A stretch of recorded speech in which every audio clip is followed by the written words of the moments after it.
اعوذ باللہ من الشیطان الرجیم بسم اللہ الرحمن الرحیم السلام علیکم بچوں، میں امید کر رہا ہوں کہ آپ سب لوگ بالکل خیریت سے ہیں اور آپ سب کو ویلکم ایک مرتبہ پھر سیکنڈ ایئر کی آن لائن کلاسز میں۔ اسٹوڈنٹ، پچھلی کلاس میں ہم نے سبق نیا قانون کا خلاصہ سمجھا تھا اور آج کی اپنی اس آن لائن کلاس میں ہم سمجھنے جا رہے ہیں افسانہ مجسمہ کا خلاصہ۔ پہلی ہیڈنگ ہم نے کہا تھا سر تعارف مصنف ہوگی، آئیے میں آپ کو پڑھ کے سناتا ہوں۔ اس بہترین افسانے کے مصنف غلام عباس ہیں۔ یہ افسانہ آپ کی کتاب اردو افسانہ اور افسانہ نگار سے ماخوذ ہے۔ ماخوذ کا مطلب ہوتا ہے عام لفظوں میں لیا گیا ہے اس میں سے۔ غلام عباس بنیادی طور پر انسانی نفسیات کے مختلف پہلو اپنی تحریر میں پیش کرتے ہیں۔ غلام عباس ترقی پسند تحریک سے متاثر ہونے والے ادیبوں میں شامل ہیں۔ ان کی سنجیدگی اور حقیقت پسندی صاف اور سادہ زبان کے ساتھ اپنے قارئین کو بہت کچھ سوچنے پر مجبور کرتی ہے۔ مطلب بہت سمپل لکھتے ہیں لیکن اس میں سبق موجود ہوتا ہے۔ ان کے افسانوں کے کردار فرد اور معاشرہ دونوں کی عکاسی کرتے ہیں، لیکن غلام عباس ان کے کرداروں کو مسلح قوم یا وائز نہیں بناتے، بلکہ موضوع کے مختلف پہلو سامنے لا کر نتیجہ قارئین کی فکر پر چھوڑ دیتے ہیں۔ یعنی ان کی لکھی ہوئی باتوں میں ڈائریکٹ آپ کو سبق سامنے نہیں آئے گا، آپ کے لیے سوچنا ہوگا۔ جو ابھی میں مجسمہ بھی آپ کو پڑھاؤں گا تو اس میں آپ سے سوالات ہوں گے کہ آپ نے اس سے کیا سیکھا۔ آنندی، جاڑے کی چاندنی اور کنرس کچھ عرصے قبل ان افسانوی مجموعے کی کلیات زندگی نقاب چہرے کے نام سے شائع ہو گیا ہے، جو تقریباً 35 افسانوں پر مشتمل ہے۔ یہ تو ہو گیا مختصر سا تعارف۔ اب آئیے سبق کی طرف اور خلاصے کی طرف۔ اس کہانی کا مرکزی کردار بادشاہ ہے، جو اپنی حسین و جمیل ملکہ سے بے پناہ محبت کرتا ہے۔ ایک شوہر کی حیثیت سے وہ ملکہ کو اپنی جذباتی زندگی کی تسکین کا وسیلہ سمجھتا ہے اور گھر میں بے ساختگی کی فضا چاہتا ہے۔ وہ چاہتا ہے کہ سب کچھ اچھا رہے، سب کچھ نارمل رہے، سب کچھ بہترین رہے۔ ان تمام احساسات کو سمجھنے کے باوجود ملکہ خدمت و اطاعت کا پیکر بن کر رہتی ہے اور عنایت اور خودداری کے خول سے باہر نہیں آتی۔ ملکہ کا یہ مصنوعی رویہ بادشاہ کو تکلیف پہنچاتا ہے، جس کی بدولت وہ ملکہ سے اپنی سلطنت سے اور پھر خود سے بھی دور ہوتا چلا جاتا ہے۔ دیکھو اس طرح ہے کہ اگر آپ کے گھر میں بھی یوزلی ایسا ہوتا ہے نا، آپ بھی گھر میں امی ابو موجود ہیں، آپ یہ دیکھتے ہیں کہ ابو یہ چاہتے ہیں کہ گھر کا ماحول بالکل ٹھیک رہے اور امی بات تو تمیز سے کر رہی ہیں، لیکن اس تمیز میں ایک بلا کی جو ہے وہ یوں سمجھ لیں کہ طنز موجود ہوتا ہے۔ جیسے آپ کہیں کہ جی ابو کہتے ہیں پانی پلا دیں، جی ابھی میں آپ کو پانی پلا دیتی ہوں، تو وہ کہتے ہیں یار صحیح سے بات کرو، کہتے ہیں صحیح سے تو بات کر رہی ہوں، لیکن آپ بھی سمجھ رہے ہوتے ہیں کہ امی کسی وجہ سے طنزیہ انداز میں بات کر رہی ہے۔ بادشاہ کا بھی کچھ ایسا ہی معاملہ ہو چکا ہوتا ہے۔ اب اس سے بادشاہ بڑا ناراض رہنے لگتا ہے، وہ اپنی رعایا سے، سلطنت سے، سب لوگوں سے بہت دور ہوتا جاتا ہے۔ عمائدین سلطنت بادشاہ کا غم بانٹنے کے لیے طرح طرح کی کوششیں کرتے ہیں۔ لوگ چاہتے ہیں کہ ابھی بادشاہ کا یہ غم ختم ہو، کیونکہ ان سے اس کی وجہ سے ان کو بھی نقصان پہنچ رہا ہے۔ اس کے باوجود بادشاہ کا نفسیاتی خلا بڑھتا چلا جاتا ہے۔ البتہ اس کی بے کیف دل کی مصوری اور سنگ تراشی میں ہی اپنے احساسات کی تسکین ملتی ہے۔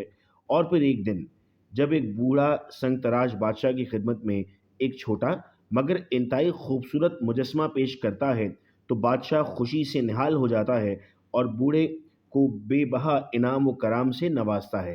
لوگ کوشش کرتے ہیں بادشاہ کو نارمل کریں، بادشاہ کو سیٹ کریں، تو ایسے میں ایک سنگ تراش، وہ جو پتلے بناتے ہیں نا، وہ شخص آتا ہے، ایک چھوٹا سا لیکن بڑا خوبصورت مجسمہ بادشاہ کو دیتا ہے۔ بادشاہ کو مجسمہ بہت اچھا لگتا ہے اور بادشاہ اب اس کو اتنے سارے انعام دے دیتا ہے اور اب وہ یہ کہتا ہے کہ ہاں بھائی اب میری زندگی میں باقی وقت اپنے اس مجسمے کے ساتھ گزاروں گا، چونکہ اسے بہت پسند آتا ہے۔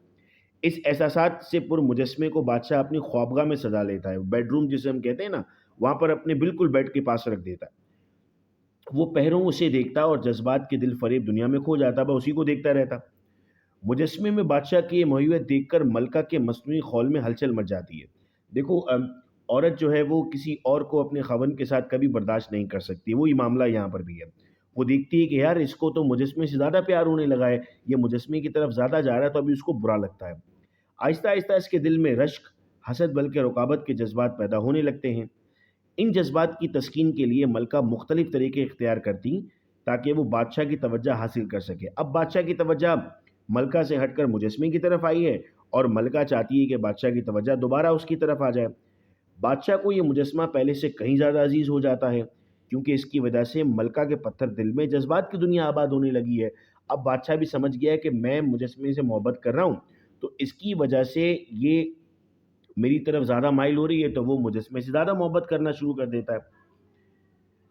پھر ایک دن اچھا مجھے مجسمے میں بادشاہ کی دلچسپی اور ملکہ کی رقابت دن بدن بڑھتی جا رہی ہے، ادھر اس کو مجسمہ پسند آ رہا ہے، ادھر وہ جل رہی ہے اور بادشاہ سے زیادہ محبت کر رہی ہے، یہاں تک کہ ملکہ اس مجسمے کو باقاعدہ نقصان پہنچانا شروع کر دیتی ہے۔ اب ملکہ کہتی ہے میں مجسمے کو نہیں چھوڑوں گی، میں اس کو نقصان پہنچاؤں گی۔ پہلے اس کے منہ پر سیاہی کے دھبے لگاتی ہے، انک پھینک دیتی ہے، پھر اس کے اوزا توڑ دیتی ہے، کبھی نقصان پہنچاتی ہے اس کے اوزا کو۔ بادشاہ بظاہر بے خبر بن کر تمام لونڈی غلاموں کو سزا بھی دیتا ہے، لیکن سمجھ رہا ہوتا ہے کہ ملکہ کے دل پر کیا گزر رہی ہے۔ بادشاہ انجان بن جاتا ہے، اگنور کرتا ہے اور غلاموں کو ڈانٹتا ہے، سزا دیتا ہے کہ بھئی تم نے یہ کیا ہوگا، تمہاری وجہ سے ہوا ہوگا، لیکن اس کو پتا ہوتا ہے کہ یہ حقیقت میں ہوا کس کی وجہ سے ہے اور کس نے کیا ہے۔ پھر ایک دن جب وہ سو کر اٹھتا ہے تو یہ دیکھ کر اس کے منہ سے چیخ نکل جاتی ہے کہ مجسمے کے تو ٹکڑے ٹکڑے ہو چکے ہیں، یعنی پورا مجسمہ ٹوٹ چکا ہے۔ لیکن یہی وہ وقت تھا جب بادشاہ کامیاب ہو گیا، ملکہ کا انا کا بت بھی پاش پاش ہو گیا، انا کا بت بھی پاش پاش ہو گیا، اور ملکہ بادشاہ کے قدموں میں تمام تر محسوسات کے ساتھ موجود تھی۔ وہ جو ایک انا کا بت بنا ہوا تھا نا ملکہ کے اندر، وہ ٹوٹ گیا، پاش پاش مطلب ہو گیا، ختم ہو گیا، اور اب وہ یہ بادشاہ کے سامنے گر چکی تھی، بادشاہ کے قدموں میں تھی۔ بادشاہ کی خوابگاہ میں رکھے مجسمے اور ملکہ کے انا کے مجسمے کے ٹوٹتے ہی عورت کا وہ فطری روپ ظہور میں آتا ہے، جس کے تحت وہ ہزار عنایت اور عجب کے باوجود اپنے شوہر کی توجہ کہیں اور برداشت نہیں کر پاتی۔ یہ بات ہم نے ابھی کہی کہ عورت کبھی بھی اپنے شوہر کے ساتھ کسی اور کو برداشت نہیں کر سکتی، خواہ وہ کوئی اور عورت ہو یا کوئی مجسمہ ہو۔ تو یہ عورت کا ایک روپ تھا جو اس کے سامنے آ جاتا ہے، اور پھر اس سے ہمیں یہ سبق ملتا ہے کہ اگر ہم کسی سے محبت کر رہے ہیں تو سامنے والے پر بھی یہ لازم ہے کہ محبت کا جواب اسی محبت سے دے، ورنہ انسان کا دل اگر کسی اور چیز کی طرف چلا جائے تو پھر اس سے دور لے کر واپس آنا بہت مشکل ہو جاتا ہے۔ یہ تو ایک مجسمہ تھا نا، لیکن اگر کسی اور انسان کے ساتھ دل لگ جاتا تو اس کو کیسے نقصان پہنچاتے یا اس کو کیسے توڑتے۔ امید کرتا ہوں بچوں کہ یہ افسانہ مجسمہ بھی آپ کو سمجھ میں آ گیا، اور آپ کو افسانہ نیا قانون کا خلاصہ بھی سمجھ آ چکا تھا۔ ان کے نوٹس آپ کے واٹس ایپ گروپس میں اب موجود ہیں، ان کی تیاری کرنی ہے اور ساتھ ساتھ ہم نے ٹیسٹ دینے ہیں۔ ہم اسی طرح تمام کورس کو انشاءاللہ آن لائن کلاسز میں کمپلیٹ کریں گے۔ ایڈمیشنز ابھی اوپن ہے، اگر آپ اس ویڈیو کو دیکھ رہے ہیں اور آپ نے ایڈمیشن نہیں لیا تو آپ 0309677677 پر میسج کر کے رجسٹریشن کروا سکتے ہیں۔ بہت شکریہ آپ تمام کا، اپنا بہت خیال رکھیے گا آپ سب لوگ۔